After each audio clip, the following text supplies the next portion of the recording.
importance of enforcing safety rules. You guys both spend a lot of time talking about how important it is to have safety rules and procedures.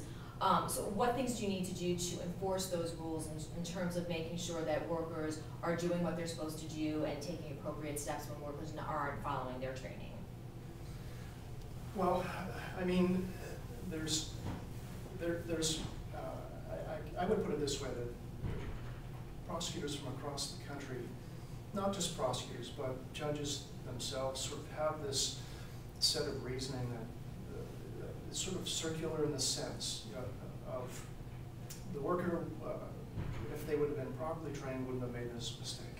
The worker made that mistake, so they must not have been properly trained. And the answer for the employer to that is to make sure that they have been out monitoring, and when they've come across instances of noncompliance with the corporate expectations, that they have the ability to demonstrate that to the judge or the Crown prosecutor, whatever the case is, to show that they were actually out there monitoring and enforcing their rules.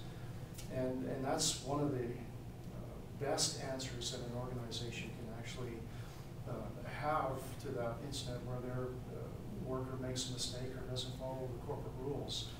And the best way to have that is to have it before the accident, not after the accident, of course. Jeremy? And I agree totally, and would say that in addition to doing that, there be some record kept that it's been done, that you can document the process. But I would add also, in terms of the training and enforcement, that the system itself should be enforced through regular updated training, in the sense of maybe less formal, it may be a toolbox talk or a safety meeting that would address safety issues that would arise in the course of the work for the worker. And there, the key to making that useful is to capture the detail of that meeting. I've seen in my practice situations where you have a very perfunctory form, and this is the record of the meeting. And when one is going back to look at that, and this meeting may have occurred a couple of years prior to an event, nobody can really remember exactly what was discussed. There may be some issues about who was actually present. So the more that documentation can be maintained in terms of recording who was there, recording who delivered the session, when it occurred, and the specific type of information was communicated.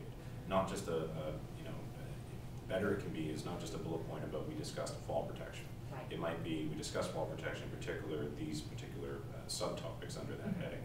That then becomes a document that can really take on a life of its own, because as an outsider you can look at it and say, I don't even have to have attended that meeting to know what was discussed, to know who was there.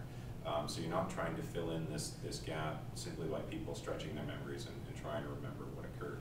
And that then is a very useful piece of information or document that can be part and parcel of your due diligence defense that can become itself quite compelling. Great. Thank you both very much. Thank you. Thanks, Rob.